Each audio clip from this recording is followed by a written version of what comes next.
Olá, pessoal! Começa agora o Você Vale na TV. Aproveito o início do programa para agradecer a audiência de vocês e retribuir o carinho que tenho recebido pelas redes sociais também. E reforço que nosso programa é democrático e está de portas abertas para contarmos juntos boas histórias.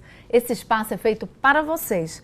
O nosso convidado de hoje é o presidente do Sindicato do Fisco do Estado de Sergipe, Paulo Pedrosa. Ele tem discutido e negociado bastante com o governo do Estado de Sergipe para garantir melhorias e benefícios para os servidores públicos estaduais. Bom, Paulo, seja muito bem-vindo ao Você Vale na TV. Para a gente é um prazer muito grande tê-lo aqui, que sabemos de suas lutas, né, e de suas conquistas também. Vamos falar as coisas boas também, né? Tá bom. Prazer é todo meu, Grace. E agradeço o convite. Ah, que bom. Ficamos bem satisfeitos. E, bom, sei que você teve uma passagem, Paulo, importante por Alagoas, não é? Nasceu em Minas, mas com a família esteve em Alagoas e desde 89 está aqui com a gente em Sergipe, quando ingressou, né, como servidor público, como auditor fiscal, vamos dizer assim. Isso. Me fala um pouco dessa sua trajetória pessoal.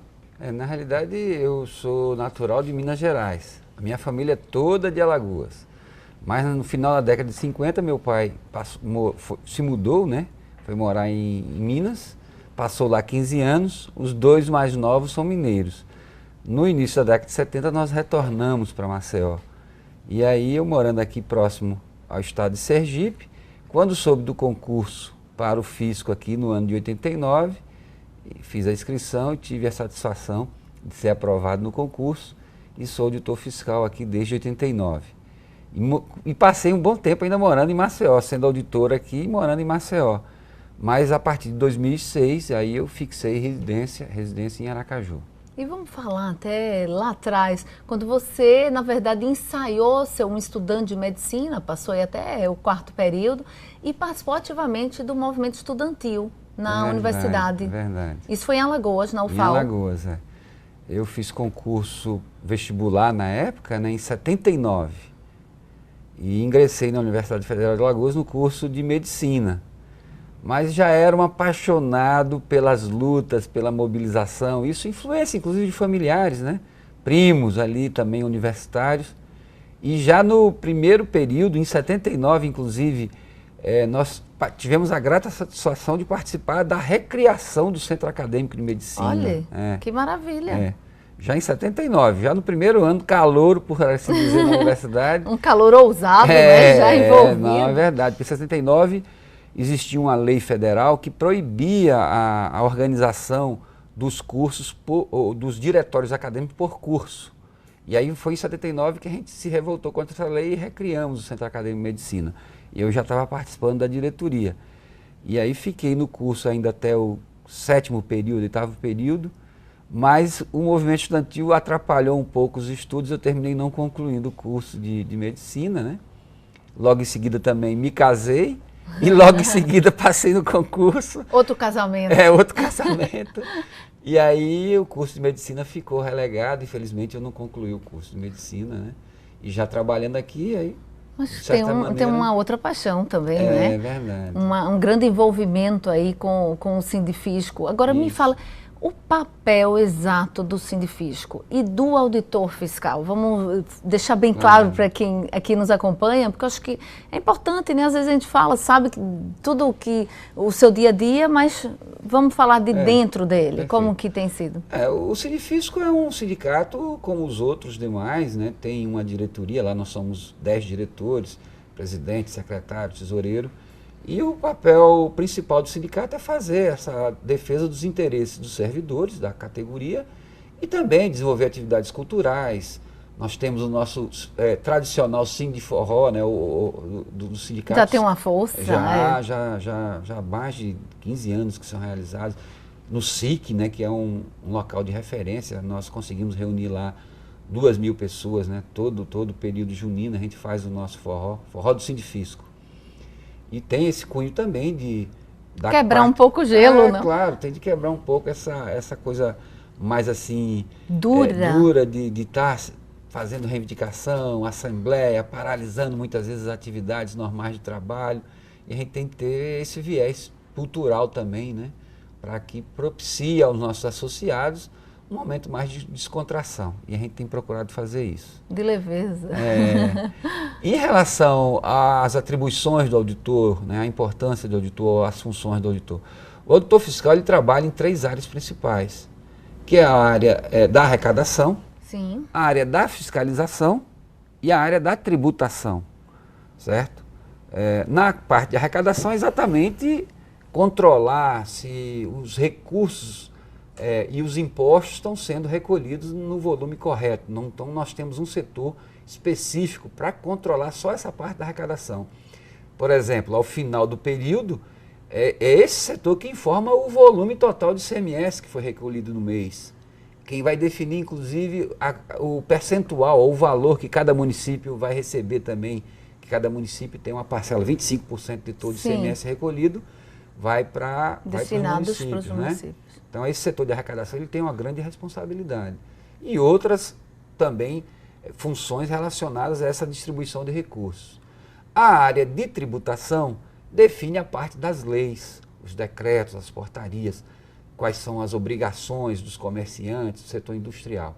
A parte de fiscalização é que tem um contato mais direto com o contribuinte, né, que faz esse trabalho de acompanhamento mais sistemático. De porta a porta. De porta a porta, nos postos fiscais, nas fronteiras do Estado, né, nas divisas, né, mais precisamente nas divisas, porque quem tem fronteira é país, Sim. Né? O Estado só tem divisa. E fazendo esse trabalho das cargas que se transitam pelas estradas federais e estaduais. Então, o objetivo principal é regular, acompanhar e regulamentar também toda a parte de imposto, que o principal imposto estadual é o ICMS, e ele também tem assim uma importância fundamental na manutenção do Estado como um todo, né? Então nós temos assim essas 3 atividades, essas 3 áreas de atuação que têm uma importância grande para o funcionamento de todo o Estado. Claro, se complementam também. Exatamente. Agora me fala, no primeiro semestre houve uma campanha muito forte de outdoor pelas ruas de Aracaju, criticando a política do governo ou a política que estava incentivando, vamos dizer, os cargos comissionados. Aquela que a gente já convive há muitos anos, mas que vocês foram enfáticos. Isso.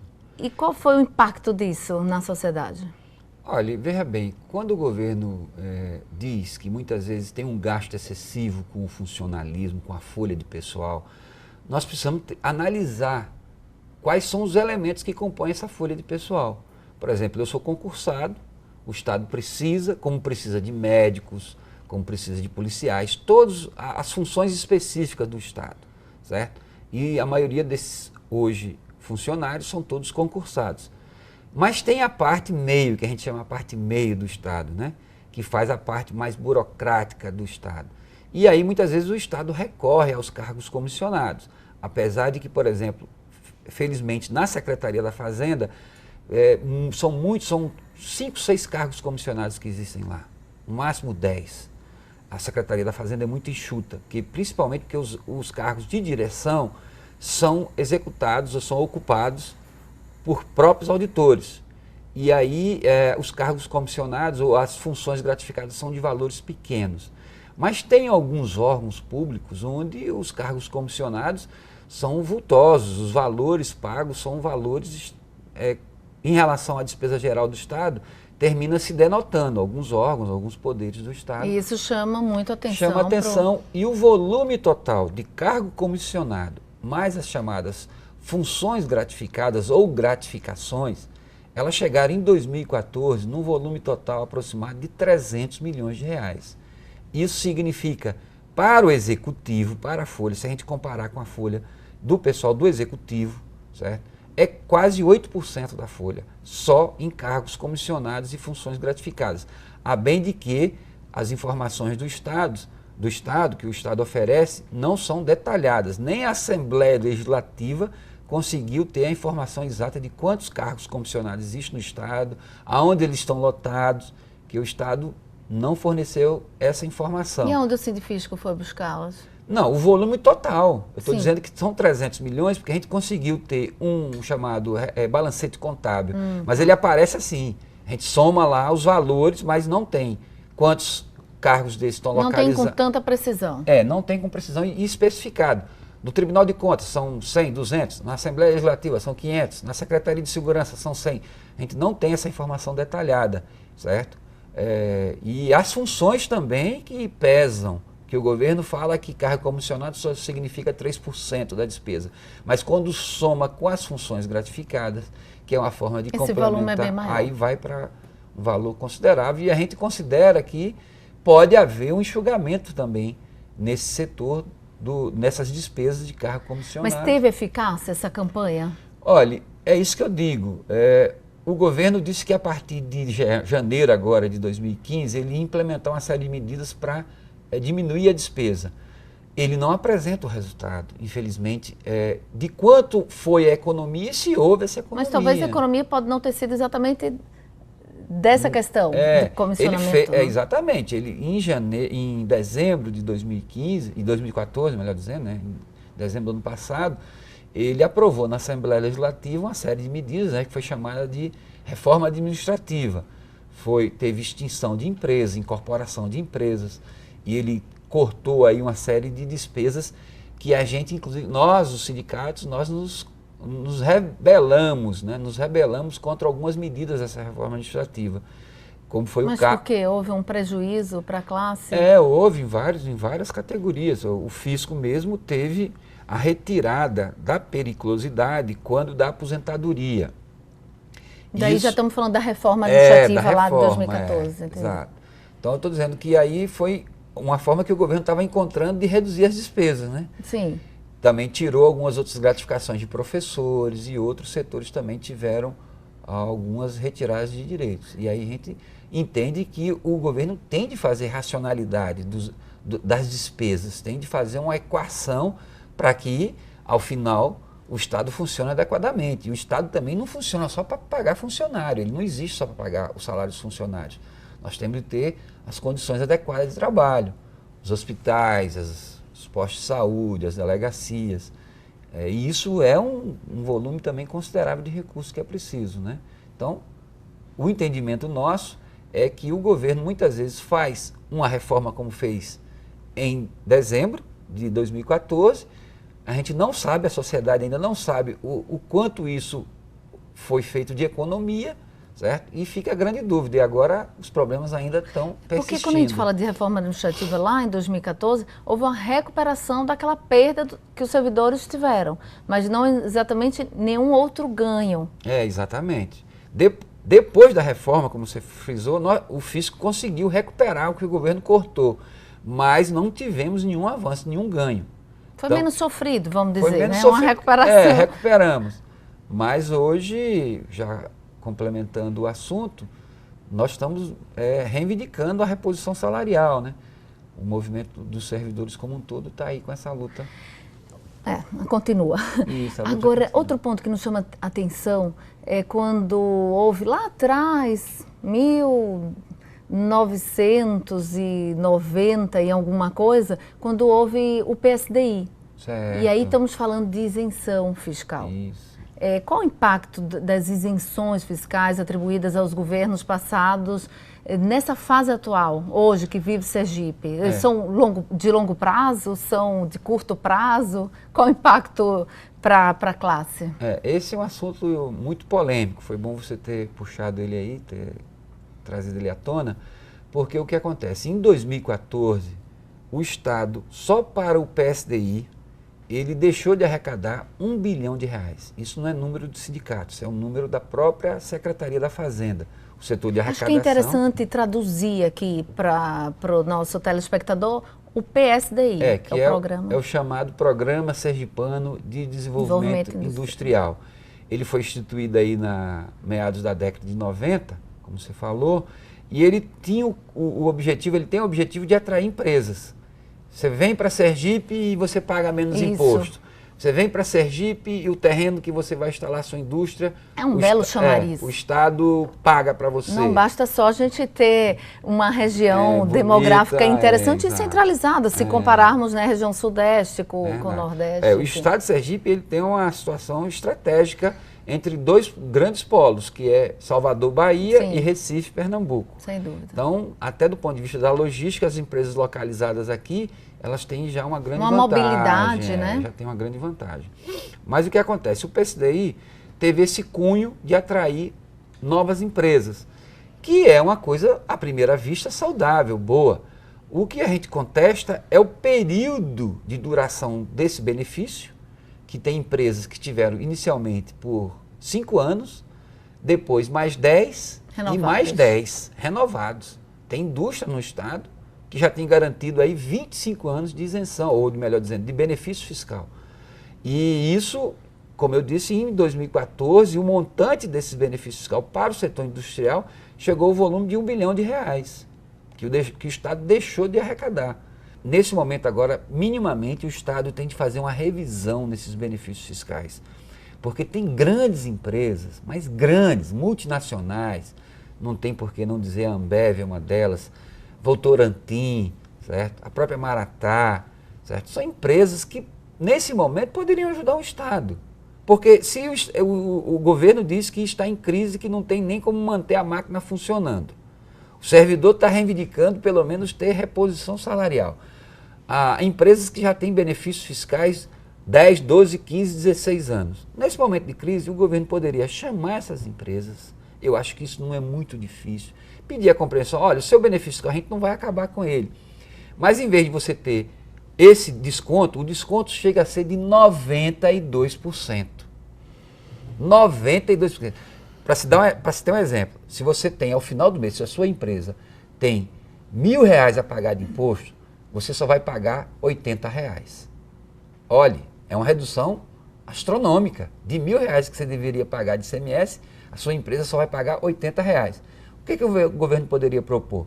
Em vez de você estar agora, nós não vamos acabar com o seu benefício, mas em vez de você pagar 80, pague um pouco mais. Pague aí 150, R$200. Você vai ter ainda um desconto, vai cair de 92, vai cair para 80. Pode cair para 70, depende da negociação que o governo estabeleça com as indústrias. Que isso eu estou falando só de indústria, certo? Então o governo poderia ter, nesse momento de aperto, como ele alega, um recurso novo que chegaria e poderia ajudar a cumprir os compromissos. Vamos continuar essa conta no próximo bloco. Bom, o nosso convidado de hoje é o presidente do Sindifisco, Paulo Pedrosa. Ele está aqui falando um pouco da atuação do sindicato. Continua com a gente que no próximo bloco voltamos com mais informações.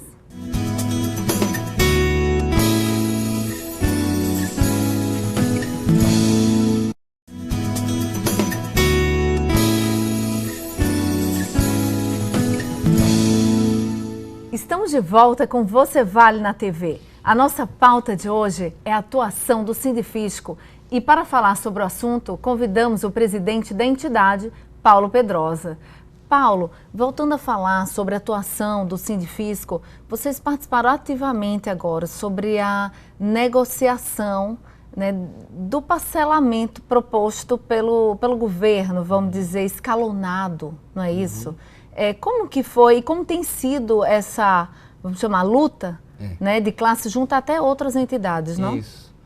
Na reforma administrativa de dezembro de 2014, nós já tivemos um bom relacionamento com os outros sindicatos, porque a reforma atingiu, né, nessa questão da reforma e também, a gente não pode esquecer, exatamente em outubro e novembro, o governo não pagou os salários dentro do próprio mês. E isso foi uma situação inusitada, certo? Eu não me lembro de ter ocorrido isso em outro momento. E isso trouxe, assim, uma certa insatisfação, ou melhor dizendo, uma grande satisfação no conjunto de todos os servidores. E o sindicato recebeu, nós fizemos reuniões lá na nossa sede com vários sindicatos. E essa luta conjunta está vindo à tona novamente. Já fizemos umas 8 reuniões agora, nesses últimos 12 meses, procurando unir forças para tentar sensibilizar o governo de que é preciso que o governo apresente uma proposta concreta, né, em relação à reposição salarial, que é uma grande meta, um grande objetivo, não só dos auditores fiscais, mas do conjunto dos servidores, como também o próprio PCCV, que também o pessoal da nível administrativo geral, né? É bom traduzir também, que é o plano, né, de cargos e carreiras. O plano de cargos Carreiras e Vencimentos, né? Que organiza toda a parte administrativa do Estado. Pessoal que trabalha em vários órgãos, tipo merendeira, vigilante, pessoal da limpeza em geral, que eles não tinham um plano. O governo atual fez uma boa medida de organizar eles em carreiras, né, em cargos, mas ficou uma pendência, porque parte de ganhos salariais só seriam implementados quando o governo saísse da famosa Lei de Responsabilidade Fiscal, do limite prudencial da Lei de Responsabilidade Fiscal. O PCCV é do ano passado. Sim. Ele foi, né, ele foi aprovado pela Assembleia no ano passado. Mas a repercussão, o ganho financeiro do PCCV, do Plano de Cargos e Carreira e Vencimentos, do pessoal do nível administrativo do governo, só vai se dar se o governo sair do limite prudencial da LRF, que é outra polêmica também com o governo. Acho que a gente vai ter grande avanço. Olha, veja só, o governo me parece que já percebeu que perdeu esse embate, porque isso é uma sistemática. A gente está discutindo agora a forma de fazer as contas, né? O governo arrecada 10 bilhões de reais, só pode gastar 4 bilhões e 600. É mais ou menos assim, sim, raciocínio, estou dando um exemplo. O governo tem uma arrecadação de 10 bilhões, só pode gastar com o pessoal até o limite de 4. E essa conta tem que fechar. Aí na hora de fazer essa conta, o governo faz umas contas que a gente acredita que não estejam corretas. Por quê? Conta da sistemática, porque a LRF, que é a Lei de Responsabilidade Fiscal, ela diz, olha, da sua despesa de 10 bilhões, você tem de fazer algumas deduções, porque tem dinheiro, parte desse dinheiro que, por exemplo, é do município, 25% vai para os municípios. Tem uma parte que é obrigatória aí para o Fundeb. Aí o Estado diz assim, dos 10 bilhões você tem de diminuir isso, antes de fazer lá a despesa de pessoal.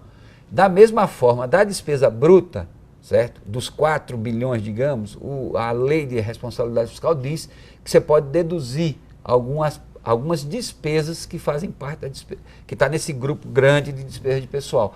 Então aí, os critérios que o governo utiliza divergem do sindicato e também do Tribunal de Contas. É por isso que eu disse que agora eu acho que o governo viu que perdeu um pouco dos seus argumentos, porque os sindicatos, nós já sabíamos disso há já algum tempo. O Tribunal de Contas tem uma sistemática e ele aplica isso nas suas contas, que o Tribunal de Contas é um órgão assessor da Assembleia Legislativa, ele tem uma autonomia e ele tem uma sistemática, certo? E o governo, o executivo, não aplica essa sistemática. Olha, o Tribunal de Contas é o órgão que fiscaliza toda a despesa do Estado. Diz, olha, você pode fazer a conta dessa forma. O governo não faz. Por que o governo não faz? Porque o índice de comprometimento, que hoje atualmente está em 48%, se o governo aplicasse essa orientação do Tribunal de Contas, cairia para 44%. Aí ficaria abaixo dos 46,5%. E aí o governo estaria abaixo do limite prudencial e automaticamente uma série de vantagens que ele acertou com os servidores em 2014... Perderia. Teriam de ser aplicados. Teriam de ser automaticamente aplicados já de imediato. Ganharia o servidor. Aí ele está vendo que o argumento dele está ficando fragilizado, porque não é agora o sindicato físico, não é o Sintese que está dizendo. O próprio tribunal reiterou o seu entendimento. Nós tivemos uma visita agora na segunda-feira. Vocês fizeram visita não só ao Tribunal de Justiça, de Contas, à Alese. Qual o propósito exato dessas visitas? Olha, exatamente levar esses argumentos, que muitas vezes o governador, o secretário, tomam uma posição, assim, definem tomam e deliberam, né, certo? Uma determinada posição e que muitas vezes os sindicatos não conseguem argumentar, convencer, né, sensibilizar mesmo o governo.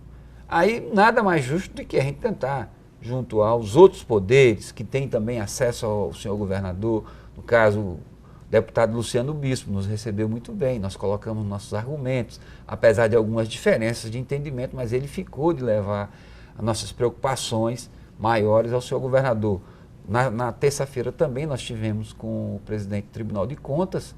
Também com o mesmo propósito. Também, muito bem recebidos, inclusive nessa polêmica do limite prudencial e tal, ele foi muito claro, porque realmente nós estamos sempre argumentando e fazendo nosso raciocínio em cima da legislação existente. Muitas vezes, parte da legislação cabe uma interpretação diferente, né, pelos lados, né? No caso, servidor e governo. Mas a gente tem que procurar um entendimento, porque esse é o caminho natural. Não dá para o sindicato, vocês precisam, né? Na verdade, com é certeza. verdade. Bom, estamos quase no fim do tempo do programa e queria te fazer uma pergunta. Por que você, Paulo Vale?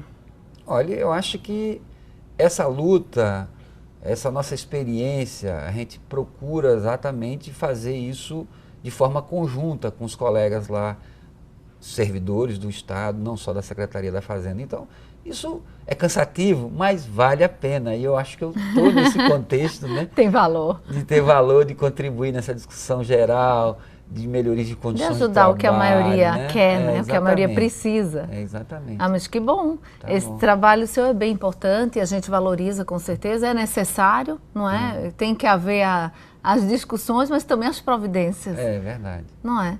Então, olha, muito obrigada, Paulo. Agradeço imensamente. Aqui a nossa produção também agradece pela oportunidade. Eu que agradeço, estou sempre à disposição e um abraço a todos da equipe. Obrigada, da nós TV deixamos Record, TV também. Atalaia, viu? Obrigada mesmo. O Você Vale na TV fica por aqui, mas se quiser rever a nossa entrevista, entra no portal a8se.com. Essa e todas as entrevistas do programa estão lá disponíveis. Tenha um bom domingo e que a semana que se inicia seja bem produtiva para todos nós. E nos vemos na próxima semana. Até lá!